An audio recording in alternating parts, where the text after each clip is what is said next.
All right, we're rocking and rolling. I'm going to keep it going. I still don't have my caffeine, which I will get later because I need that. But let's go over the 1 to 4 family. Again, this is a big form, right? It's a long form. You've got about, gosh, how many pages do we have now? We've got, I'm looking for a page count here, and well, I'm not finding one, but that's okay. Anyways, oh, here we go, 11 pages. There you go. So it's a longer form, and there's a lot to cover in here. So I'm gonna go again. I just want to hit the very basics, and my teaching style is very, very simple. I felt like as I was growing up, I had a hard time paying attention and learning because sometimes teachers would go into rabbit holes and not really stick to the point. And I've got ADD naturally, so I've got to sort of learn from somebody who can just really stick to the bullets and give me the information that's necessary. So if you're looking for a quick and dirty way to go over the 1 to 4 family, you came to the right place. Let's go ahead and jump into it. So we have provision one, parties to the contract. So up at the top, you're going to have these are fictitious names, obviously. You also notice something here, not for use for condominium transactions. TREC promulgates these forms for our use. The broker lawyer committee creates these forms, and they are very specific. So you must use the correct form for the correct type of a property. And obviously, we're in this scenario talking about the 1 to 4 family residential contract. So to ask that question, if you've got a 3 unit property or a 4 unit property, which form are you going to use? You're going to use the 1 to 4 family because it's in that 1 to 4 family um, requirement, if you will. After that, it becomes commercial. So in this particular situation, we have an all day, every day pre-owned property, 1 to 4 family. It'll be a single family property in this particular situation. So that's what we're basing it on. So always pay attention to this, what your form is used for. And in this situation, we're using it as a single family offer, something that we found on the MLS as a buyer's agent. So up at the top, we have parties to the contract. You have a seller and you have a buyer. So John Doe is going to be the buyer. Reverse that, the seller in this scenario, and you've got the buyer who is Jane Doe. You've got the legal description. So an informal description of a property is actually the home address, which is here, but the formal description is actually the lot and block number, which is going to call out the actual physical location on a plat.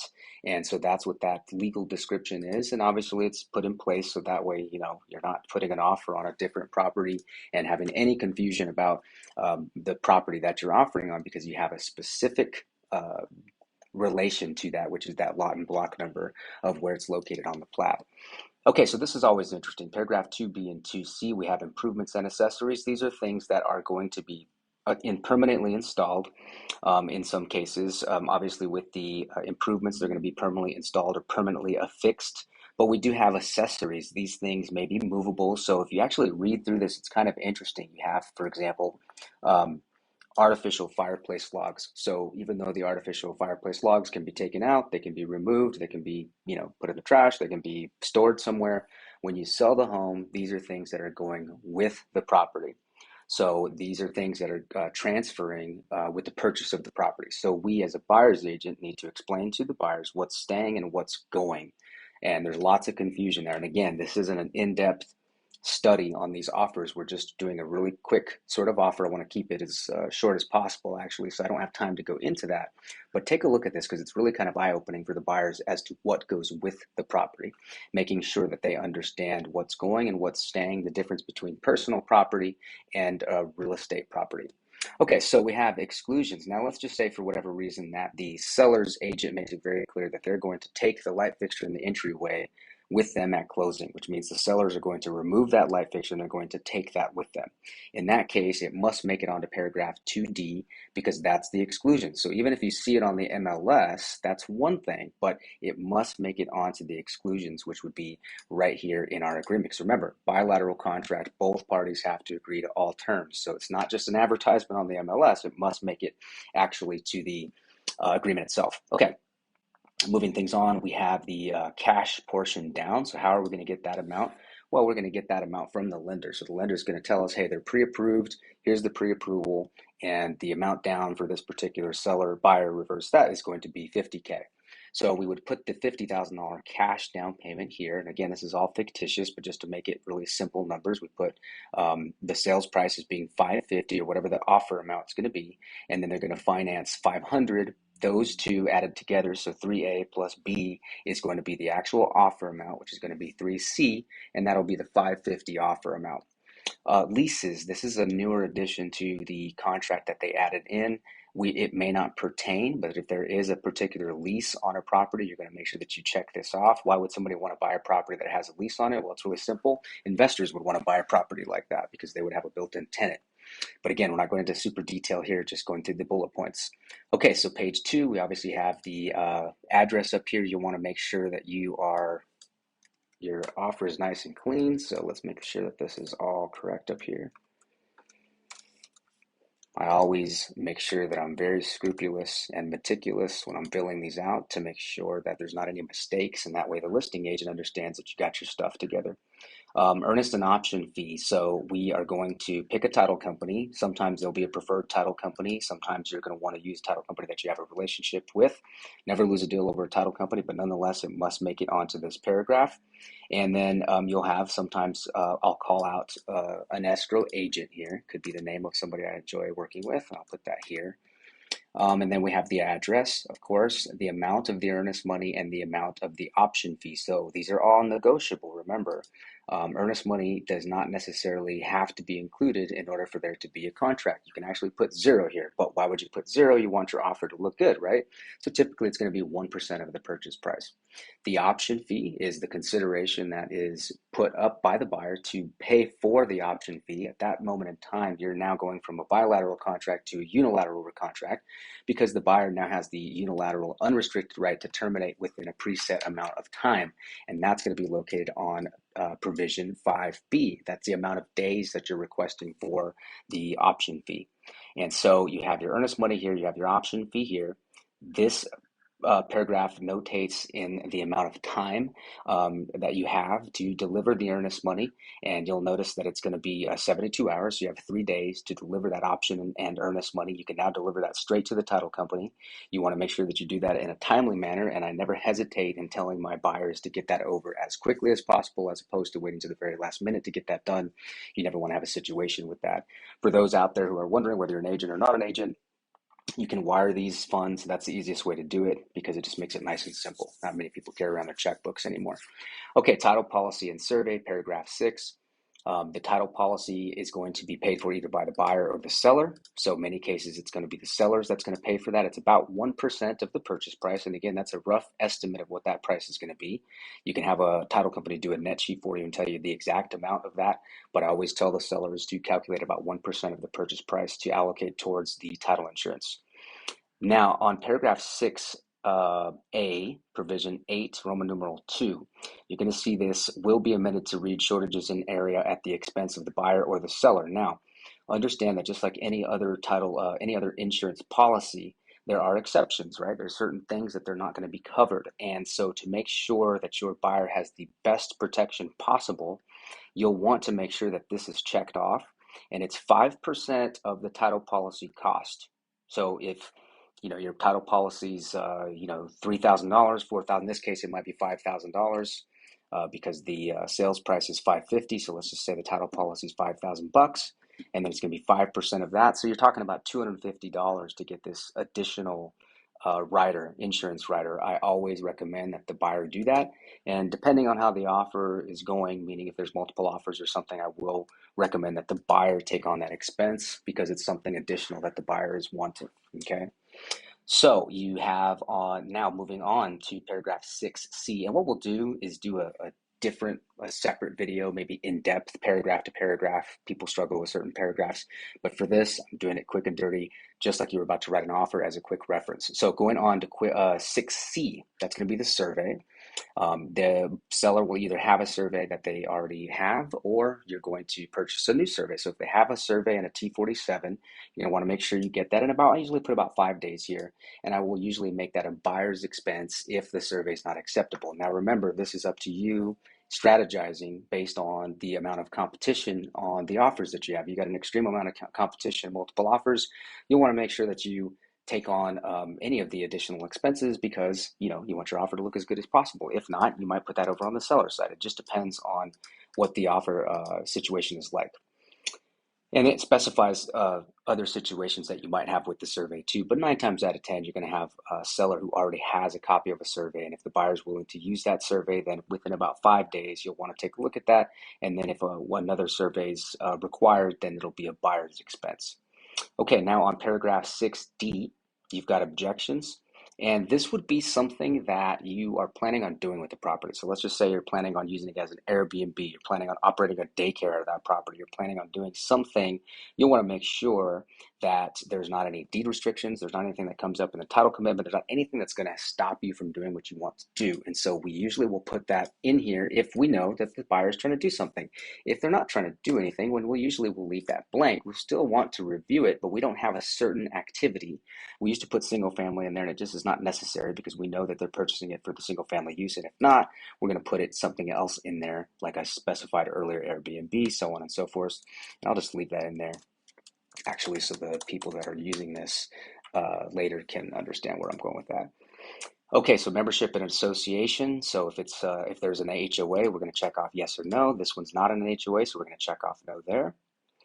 And remember that when you have buyers that are wanting you to go over this agreement, they may get caught up on some of these. I would explain to them that you're just going to go over the bullet points like we're doing right now, so you don't get into a rabbit hole with trying to explain every provision of the offer, as they are a lot of disclaimers and not necessarily will pertain to the transaction that you're doing. Okay, property condition. This one's an important one. So you have either received the seller's disclosures notice or you have not. If you have received it, you're going to check off the first box. If you haven't, then you're going to put a certain amount of days. I usually will put 5 days. The beauty about not receiving one is if you do receive it later and it's after the option period, you will have 7 days after you receive the notice to review that and possibly terminate. So it's a little bit of extra loophole for you. And we'll talk about the different loopholes that are in these agreements in a separate video. So pay attention to that seller's disclosure, very important. Acceptance of the property's condition. I always get a kick out of this paragraph because it almost feels like it's a used car sale or something. So on provision 7D1, you're accepting the property as is. However, it does not exclude you from getting a home inspection. It's very critical. You want to make sure that your buyers understand that they are still able to get a home inspection, and it's actually a requirement of the seller to leave the utilities on and to allow the buyers to go in there and do their home inspection at any time, even after the option period. So we need to, as sellers agents, make sure that we're making the sellers aware that they must leave the utilities on and they must allow for the buyer to perform their home inspection. And we'll talk about that later. Residential service contract is a home warranty. Home warranties can be very useful. We partner with a company called Armadillo. They're fantastic. I use them in my personal home. They'll actually give you a reimbursement based on providers that you want to use, and I've really enjoyed using that service. So there is value there. Talk to a home warranty company that you partner with, or talk to somebody that is working closely with your group or what have you. And generally speaking, they're a little more expensive now, so you may even want to put 950. Even 1,000 wouldn't be too much to put in there right now. And I do think it's helpful for the buyers to get that included. Now, if you are up against some rough negotiation, then you can easily eliminate this and just put NA. It's up to you and what your situation is like. If there is a agent disclosure to be disclosed, read through this paragraph. It states if you're a spouse, parent, or child, a beneficiary, to notify the other party in writing of that disclosure. You would do that here. If there's not that disclosure there, you would just simply put NA. I do like putting an NA in all blanks just so people understand and know that that paragraph was not meant to be used. Closing date is something that's important as well. So paragraph 9, you're going to want to make sure that you account for what day that's going to be on. Of course, I picked a crazy day, which is on a Saturday. So let's put it to a day that actually would make sense. And you would want to take into account the holidays too. So let's just do Tuesday the 27th, because Tuesdays are always great days to close on. You're not close to the weekend. And we know that people will still be in town for the most part on that particular date. But make sure that you're checking on that. That was a big mistake I used to make, is putting the close date on a Saturday or something like that. Buyer's possession, again, this is going to be all dependent on what the seller's situation is like. If the property is vacant, in this situation, let's say the property is vacant, you're going to check off upon closing and funding. If they want to lease back, you're going to check off this box, and that goes into a whole other segue of the seller's lease back, which we can cover that form in a different video. Okay, this is something that I used to do pre-crazy real estate times. We've been having some very wild and volatile markets, and I was not putting this paragraph in, but special provisions is it perfectly acceptable to put a paragraph in here like this. Offer expires 11/29 at 10 p.m. Central Time. Now, why would I do that? The reasoning behind doing that is to attach some kind of urgency to my offer. So if there are no other offers on the table, I want to make sure that they're not, as sellers, sitting on my offer and waiting for another offer to show up. So I usually give like a 24-hour buffer there to make sure that my offer is seen as an urgent offer, and it works really well to get that urgency behind the sellers and sellers agents. Paragraph 12A, 1A, B, we're not going to really use. We will typically use this paragraph when we are asking for credit towards repairs. And so that's again a separate discussion. In today's market, you may offer by asking for concessions up front. I would be very particular about how you do that because you don't want your seller to come across as them needing funds. You want them to come across on the strongest foot possible. So be careful how you handle that. However, I know that there's interest rates are getting a little bit higher and people might want to do some creative things there. That's a separate discussion, but that paragraph is for seller concessions, concessions towards closing costs, since the buyers cannot get any physical cash back. All right, I didn't fill these out completely, but typically I will fill out this in its entirety. Obviously, we don't have the seller information, so they'll have to do that, but this is how the title company and all parties not related or not a part of the contract, like the title company, lender, so on and so forth, will have the contact information to the parties that are involved. And it's important that we don't put in care of or anything like that, but we just put CC, as you'll see, I CC'd my information here. All of the addenda, remember addenda means add to, so all of the addenda is going to go here. Whatever is associated with this transaction, you're going to put here. I have put the third-party financing because that's a form we're going to go over next here, not in this video, but in the next video. So that's an addenda that's associated, but it's the only addenda, so we're not going to check off anything else. Once all parties sign and agree to all terms on the offer, remember it must be all terms, then they'll execute this agreement here. So whenever all parties communicate that effective date, we'll go in here, and that is what kicks off the executory closing. So that's going to be the amount of time it takes from you from that date and time, the date it's executed, the contract's executed, until the final executed consummation, which is going to be the closing date. So let's go now to broker information page. Getting close to closing this out, you're going to have Vivo Realty's information here. You're going to have ABC Brokerage, which is a listing information. I always fill this out in its entirety. Pay special close attention to this. A lot of people don't understand this.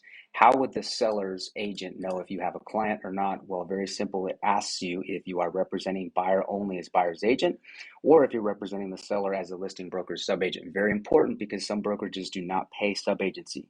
So remember, you must have this checked off to make sure that they know you have a buyer client. Okay, my information is going here, my email is going here, the supervisor's information is going here, our address is here, and same thing, everything's filled out on this side. On the bottom, we have our commission, which we're pulling this straight from the MLS, and that's going to be the 3% that you'll typically see. These are all the receipts associated with the contract once it's executed. So the title companies will be making use of that, and that's it. So don't get too complex. Don't get in the weeds when you're trying to explain these forms to your buyer clients. It can get very, very confusing for them. We'll get into a deeper dive later where we can kind of peel back the layers, so to speak, of some of these particular paragraphs. But again, we're just showing them the very basics here because we want them to keep it very, very simple. And ultimately, we want to get this offer in as quickly as possible so that we can get closer to that executed agreement. All right, hopefully this was great and helpful, and on to the next video.